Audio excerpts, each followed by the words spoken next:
Are you unable to concentrate on the tasks at hand?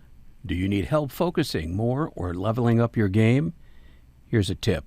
Try Cognizin Citicoline, clinically studied to support mental energy, focus, memory, and attention.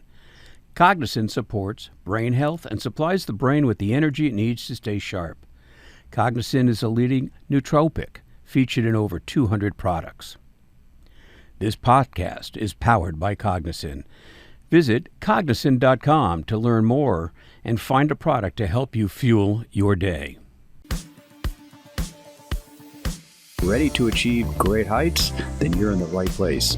Welcome to Power Your Performance, the podcast where we dive deep with leaders in the gaming world and beyond and learn the techniques they use to power their lives. I am your host, Gary Kleinman. Power Your Performance, Powered by Cognizin. welcomes Mark Goldstone from Eckuity, a strategic capital investment firm that translates science into healthcare. Welcome, Mark. Thank you. It's great to be here. Science into healthcare. So, before we get into science into healthcare, how did Mark get into science and/or healthcare? Okay. Well, my background was I did a degree in pharmacy and practiced as a pharmacist for a few years of my career, and so that background I think was really foundational in terms of getting me excited and interested in science and being able to go into different career directions. So, interesting. So, when you were a pharmacist, was that in a retail environment or was that in a research type environment? I actually started in a little bit of retail. So, got a little bit of training actually speaking with people and being customer centric. I then did a little spell as a clinical pharmacist in one of the big hospitals in London. So a little bit more on, the more serious end of treating patients and understanding what were the right medicines that they would need for a particular situation. Oh, fascinating. And as far back as you can recall, when was the interest in pharmacy or drug formulation that you were first conscious of? Well, I think, when I was at high school, chemistry was really one of my favorite subjects. So I think it probably came from there.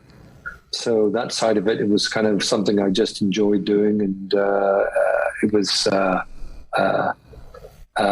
the intrigue of how to make things was a part of that as well, I think.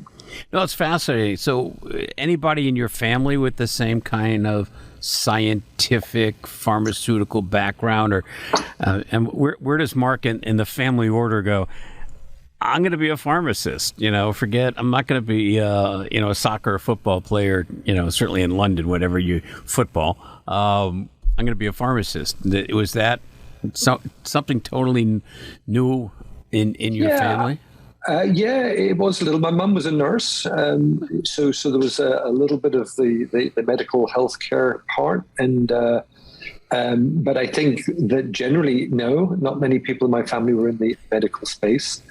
But I think it was a lot of them were in business and retail, and so maybe the pharmacy part was a nice balance between being a scientist and being a healthcare professional, but also being in a retail business. Yeah. So hence why I started that in retail and then moved into the other part. And then, okay, so you're a pharmacist, you're clinical. When do you look at the investment side? Where does the VC aspect come from? And was it always venture capital in this space? No. So that took a little while before I ended up in that space. So actually, while I was at university, college, I used to write plays. It was sort of like a little bit of a hobby. It was kind of one of those things. It was fun. A group of us, used to put these things on. It was mostly sort of slightly on the comedy side of things, wasn't always that funny, but that was where it was meant to be. But it's a little bit of a long story, but basically I ended up as a copywriter in an advertising agency in London. Mostly I enjoyed being a pharmacist. And I was living in London at the time and thought about starting my own pharmacy business, and went to the bank, and they were in those days very happy to loan me the money to get going. And I kept doing the numbers, thinking, I don't know how to make this work. It was very expensive. Property was very expensive in London at the time, still is, but at the time, even more so. And so I thought to myself, I've got my degree. I can always do this at any time. Why don't I do something else? And quite by chance, one day I was reading a newspaper that I never read in a section that I never look at. And there was an advertisement looking for a copywriter. And I applied, and I don't know how, but got the job. And I loved it. It was great. And is that copy for at an agency, but in any specific field? Or was it general copywriting?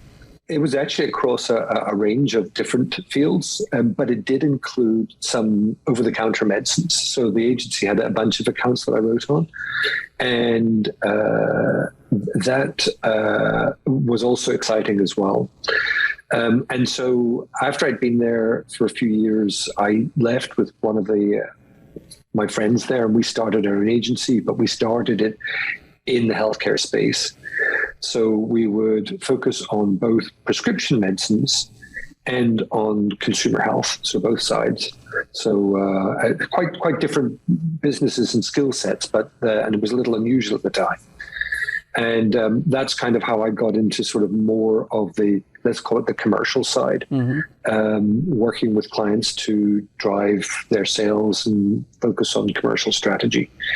And so the business evolved from advertising and consulting into, a range of services supporting marketing and commercial efforts. And we ended up selling the business to one of the big advertising groups, who then sold their business to another advertising group. And they, after we finished our earnout, asked if I would go to the States, to New York, where they had set up their headquarters, to help them build their global business. And that's how I ended up on this side of the pond. And then I did a series of jobs in advertising, much of which was focused on building a global network of marketing services businesses, mostly to support pharma companies and healthcare businesses around the world. So that's where I kind of started doing a lot more M&A work and buying assets. In this case, it was consulting and advertising businesses. Did that for a few years across a couple of different companies, and ran one of the larger advertising agencies with a big global network. I think at one point we had 40 something offices in about 35 markets, just focusing on commercial and marketing services for healthcare and pharmaceutical companies. And okay, so Eckuity does essentially what in that space in terms of the investment from science to healthcare? Is that basically, or more so, the investment in product and pharmaceutical companies that are producing specific products for specific conditions, symptomology, or illnesses? Yeah, it includes that.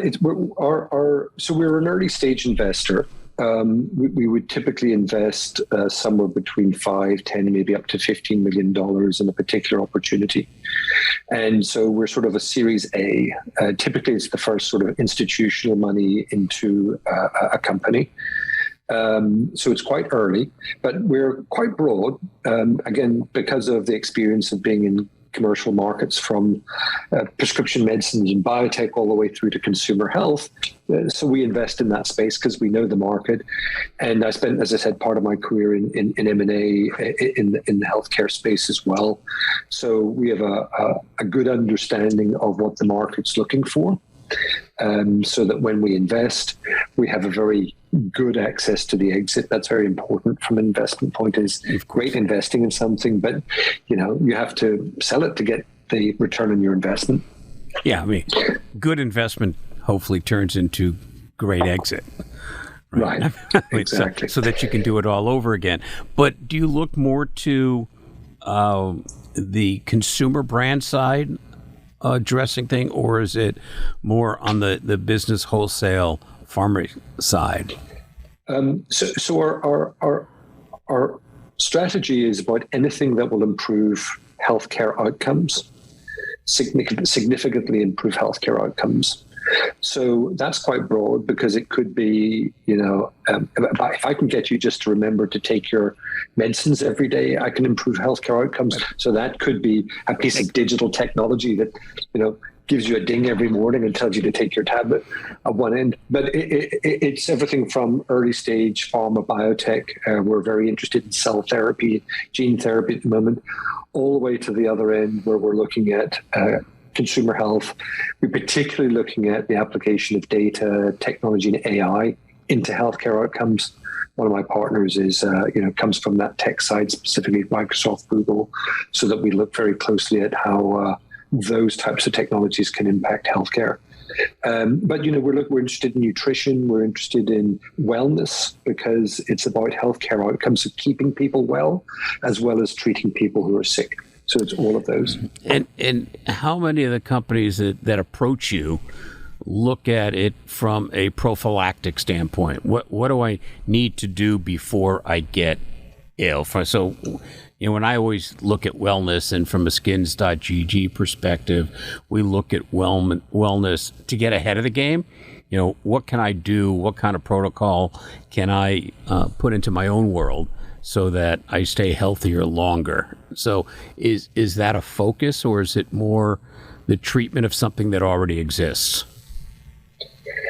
It can be both. I mean, I think that space has become very, very interesting.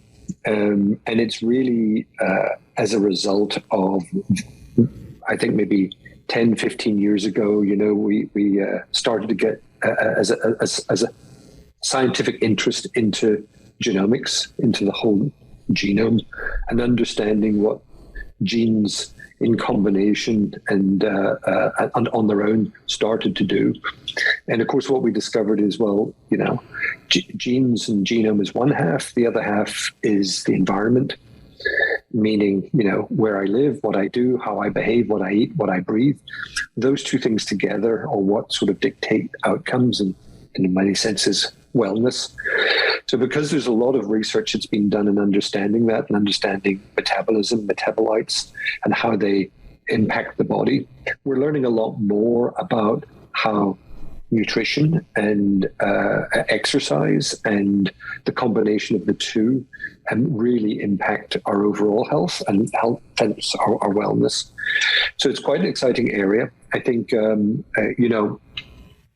example, just this week, quite a robust study was published showing that if you have a deficiency of vitamin D, then there's a direct correlation to dementia and Alzheimer's. I mean, it doesn't mean it's causative, it means it's related to it. But, we're starting to do reasonable studies to understand. And in the past, I think, a lot of these areas, there were smaller studies. So indication hints, we're now starting to get more and more robust data about the impact of nutrition. And of course, the metabolites of the things that break down from the nutrition in the food that we eat, and the impact that individual components of that have. Well, yeah, it's interesting because earlier today did a session with Dr. Corey Chikai, who is a chiropractor, and his business is esports healthcare. And one of the things that, and he specializes or has a subspecialty in esports related conditions, which is actually pretty significant when you think about extended gaming. There's pain, head, neck, shoulders, there's tendon issues, there's trigger finger. And one of the last questions I had asked him was, what's your recommendation, to gamers to be healthy and well? And what he did say is that what everybody seems to overlook is sleep.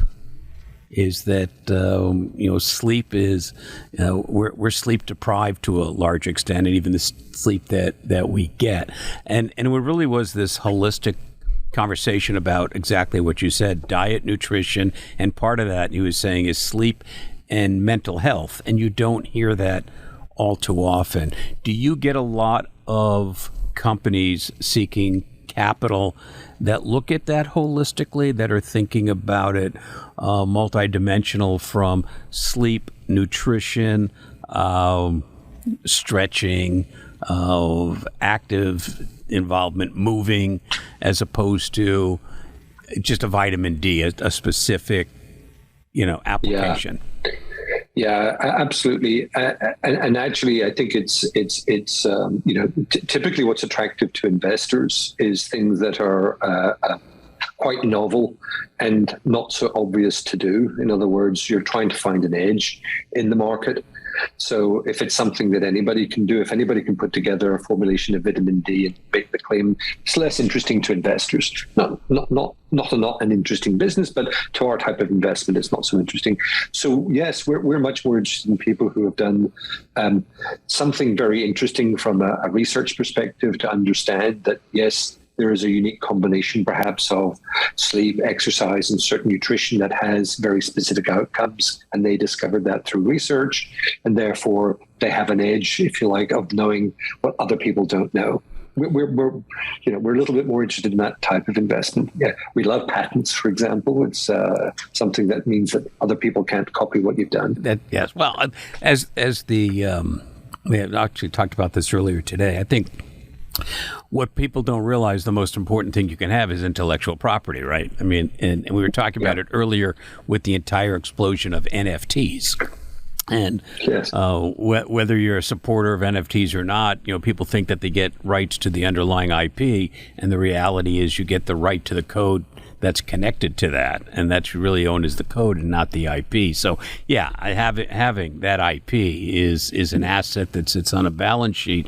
But from your stage investment, there's some proof of concept, right? Because you're the first institutional. You're not doing seed or early seed or friends and family or something like that. So whether they're making any money or not, it's a whole different thing. But there's a proof of concept first before you guys get involved.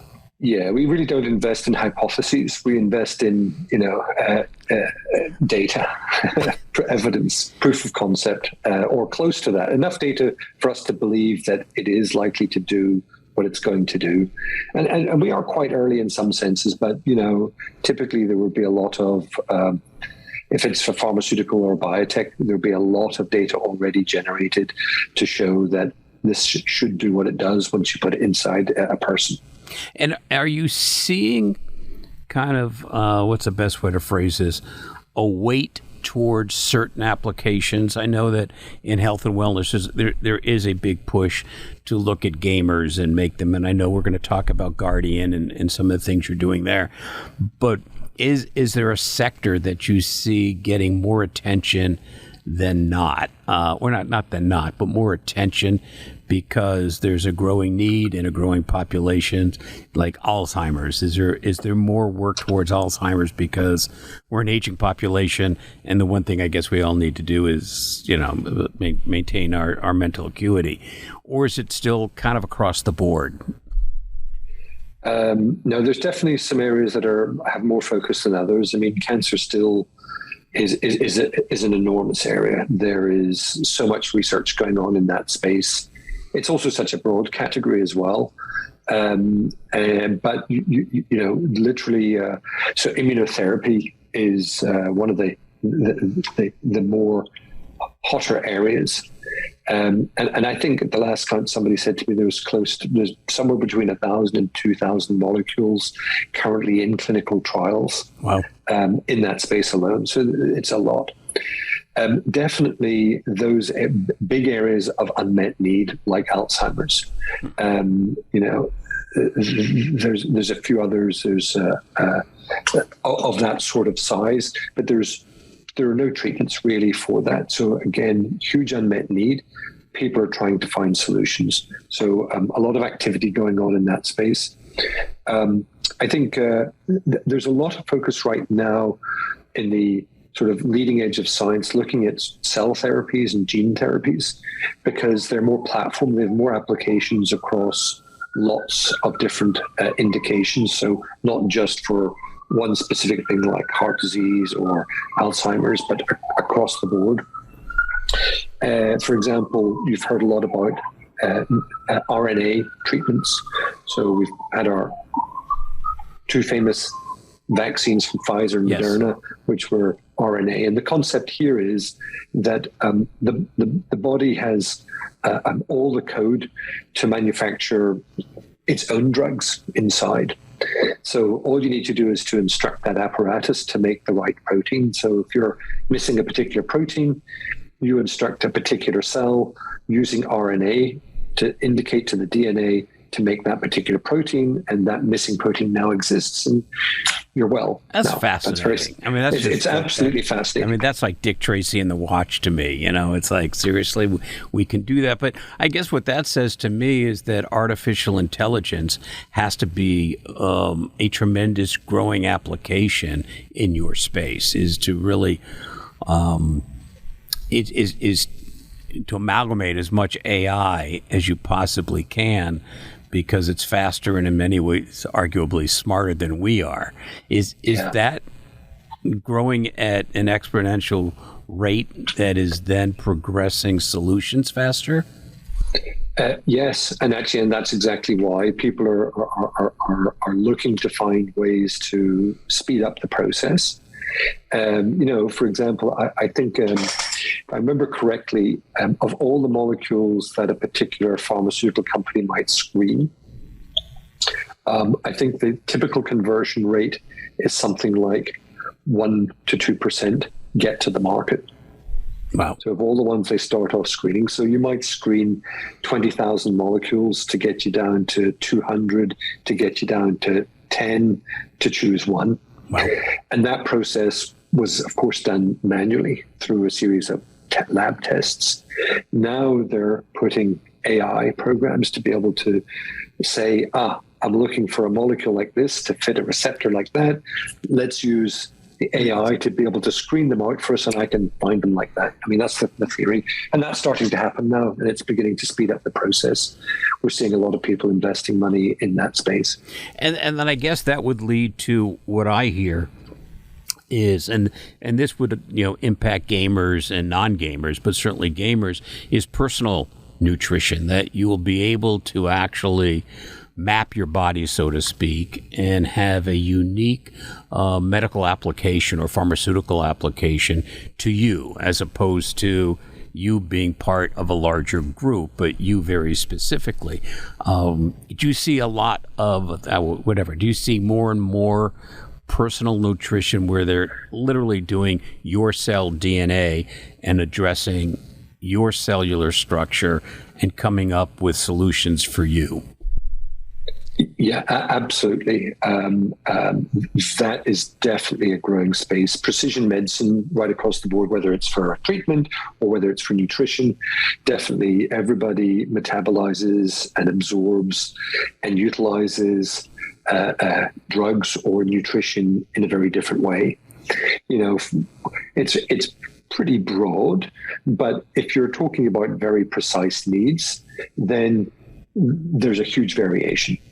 So we're seeing and we're seeing AI come into that as well to be able to help people identify the differences. I think you're going to see it start off in very specific areas before it becomes total for the whole body. But you might look at very specific needs. The first part of this has been done by the genetic tests. So, you can go and order your genetic test and not only find your ancestry, but you can also find some of the traits that you have. Now, those are more broad. They're not absolute. What they'll say is you have a more likelihood to metabolize fats faster than the average person. Now, it doesn't say you do, because those tests are designed to show a group of genes that occur that are associated with, called genome-wide association, as opposed to a whole genome test, which would tell you, yes, you have that very specific genetic makeup, and you do that. So it's a first level, but it gives you an indication. But we'll see as whole genome sequencing becomes lower cost and more every day, we'll see more and more information come around about how you metabolize. And that's already happening for, certain cancers and, probably quite expensive treatments that work for one group of people, but not for another. They will whole genome sequence that person and say, yep, that's going to work for that person, but not for that person. So we'll put them on there. So from a business standpoint in your firm, is the challenge finding the companies that need the funds, or is it the companies don't know you to seek the funds? I mean, where do you sit in that marketing skew? And after that, I wanted, I'm fascinated about Guardian, so I want to talk about that, and because it comes up all the time in vision and gaming and what have you. But where's kind of that friction between how you choose an investment? Does that company find you, or are you out there, throwing your bait into the water and catching them? Yeah, it's really a combination of all of those things. We're trying to build lots of awareness so people will come and seek us out. But we're very actively looking for things as well. And we're looking in particular places. So, every investor will have their own investment strategy, and they will be focused on how they return capital for their investors. And so based on that, you'll be looking for very specific things within the company. As I said, our fund's a little unusual in that we're a 7-year fund, not a 10-year fund. We're shorter. And that's partly because we have a very good insight into who's going to buy or exit our investment to before we even invest. So that shaves off a little bit of time. Sometimes you'll be shopping around for several years trying to do the exit for your company. So we've deliberately focused on a shorter fund. So we're looking specifically for things that we know that we can create an inflection point in and exit within that time frame. So that means we have to be quite precise about where we look and what we're looking at. But we don't care where it comes from, whether we found it or somebody found us. It's quite specific, so we're definitely looking for the right sort of thing. I talk to VCs on kind of a regular basis, and a lot of them say, they'll take cold calls, right? They'll take cold submissions, but most of the time they want it to come through an accountant, lawyer, or a prior investable company, so that there's somewhat of a warm market. Do you guys follow that, or are you open to somebody go, hey, I'm sending you a deck? No, we're open to that. We see, you learn a lot about what's going on as well when you see new companies, and you always see things that are a little bit different. And sometimes you never know. I mean, we can tell pretty quickly if it's going to fit our criteria or not. Mm-hmm. So we're pretty good at screening. So we don't mind seeing, but we're probably pretty fast and pretty adept at screening. But we'll work with a lot of academic centers where we've got some relationships where we're looking at technology coming out of some of the big universities. So there's specific places where we will look, but if things come from all sorts.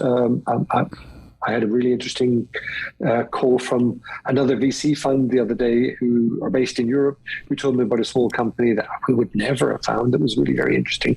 So it comes from all over the place. Yeah, I think that that's some of the wonders of the internet too, right? Is that it does make the world small. I guess the flip side of that is it also allows so many people to bombard you that they don't seek out what you're really doing, and you get a lot of useless introductions because they don't really understand what you're doing. In a sort of a parallel way, I think Oscar Wilde once said, the only thing worse than being talked about is not being talked about. Isn't that the truth? Isn't the truth?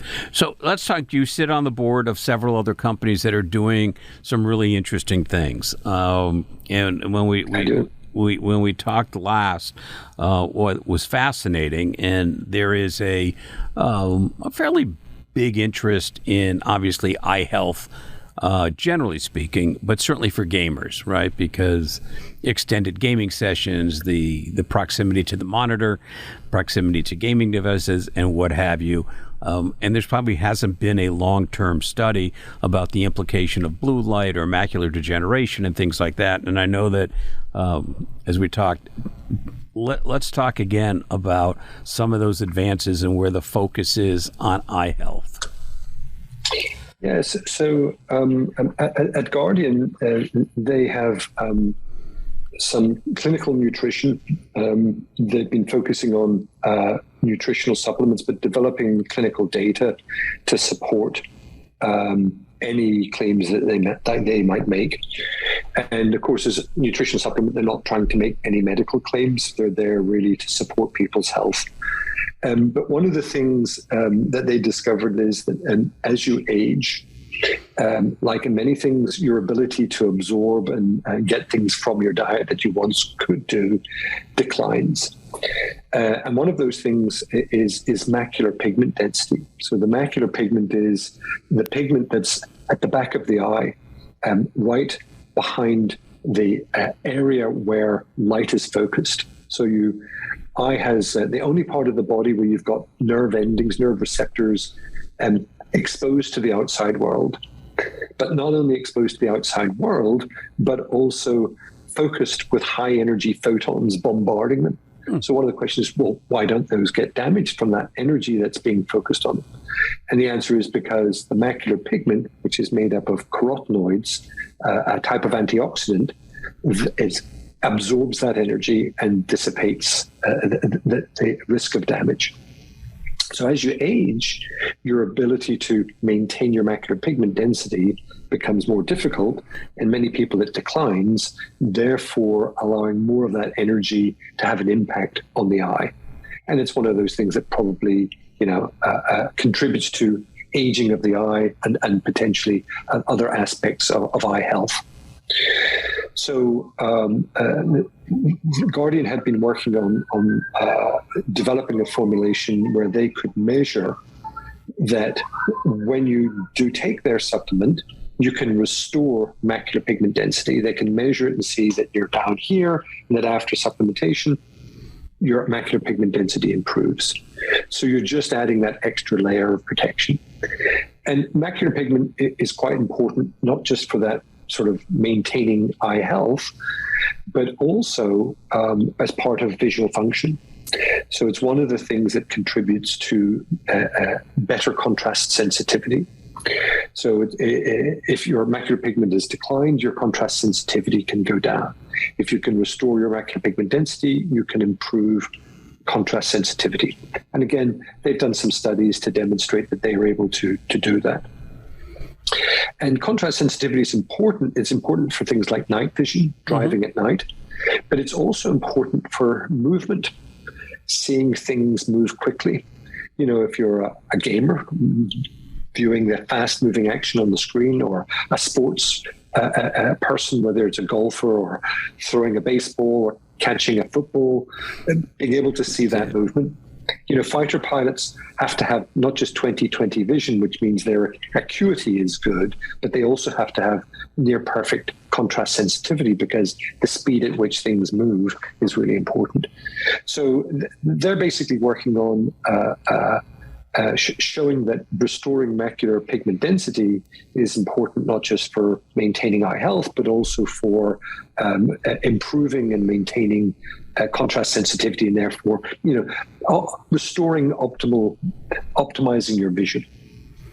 And where are they with that? I mean, they've got a product? Yes, and they have a product. Lumega Z is the product. It's available. You can get it from their website. And the studies are ongoing. There's some great data in that market. There's an ARID study directly related to, not to Lumega Z, it's not an ARIDS formula, but in that space, there's lots of data to show nutritional supplementation can improve or prevent the progression of age-related macular degeneration. So different study, different product, but the area has got a lot of interest to show how nutritional supplements, and it's really, I think, to do with the fact that as you age, your ability to maintain levels of these things from your diet declines, your ability to absorb them. So if you're supplementing, you're actually restoring what your body once had. Hey, if that'll help me read a menu in a dim restaurant, I'd be happy, right? I mean, right, absolutely. Right? And forget sporting. I mean, I just generally, too often I order the special because they tell me what it is. I don't have to read it. I don't have to. Exactly. But I would love to talk to them because I think that there's application, obviously, in gaming that we can help certainly put that word out, because it comes up more and more and more and more about eye health and vision, especially long term, because what's happening in gaming is you because of the amount of dollars and scholarships available collegiately, you've got younger and younger and younger individuals that are gaming more and more and more. There are less parents saying, why are you, get out of the couch and go shoot hoops? And now they're saying, why are you shooting hoops? Get on the couch. Because it is now a career, where before it was just a behavior and activity. So, we should. You're right. And then the thing that I think, one of the key things about genes is genes will kind of amplify what you tell them to do. And this is where environment comes in. So if you think about it, we know that if I pump iron and lift that barbell every day for 5 hours a day, I'm going to start to increase the size of my muscle. Now, it'll increase in proportion to what my genetic makeup is, but I can influence by doing things. So the more you do one thing, if you eat a lot of sugar and continues to do that, then the body tries to manage that. And we all know the results of that.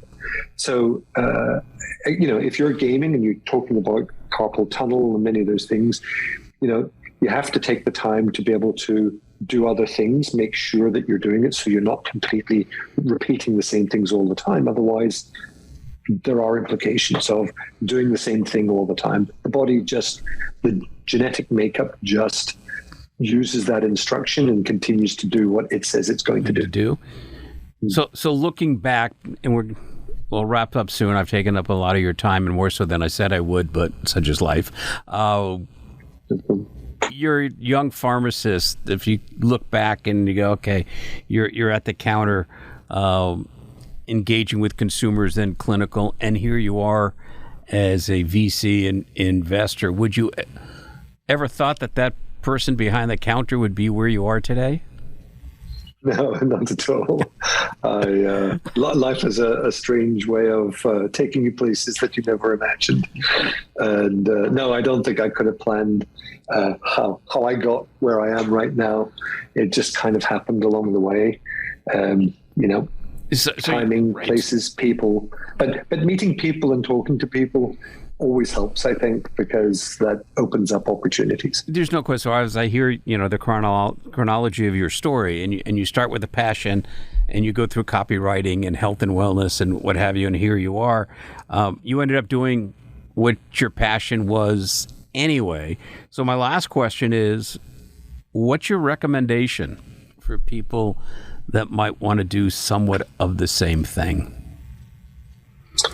I think it starts with a sort of an insatiable appetite for information. Learn lots of things, get engaged in it, and have a passion for it. Follow your passion, follow your dreams, talk to people, meet people, connect, and it'll take you somewhere. Mark, thank you. It's a great conversation. I will follow all the new and interesting products that you come up with to make us see better, feel better, and I guess it's good to live longer, right? I think so. I think that's the general opinion. It is. That's awesome. Yeah, Gary, let's hope so. Mark, really my pleasure. We'll be in touch. I would like to talk to Guardian, get more information so we can share it with our audience, and we'll talk soon. Thank you. Great. Thank you. Thanks, Mark. Bye. Thanks for listening. This podcast is part of the MAP Esports Podcast Network and produced by Innovation Media Enterprises. Please be sure to leave us a review and follow us on your favorite podcast player.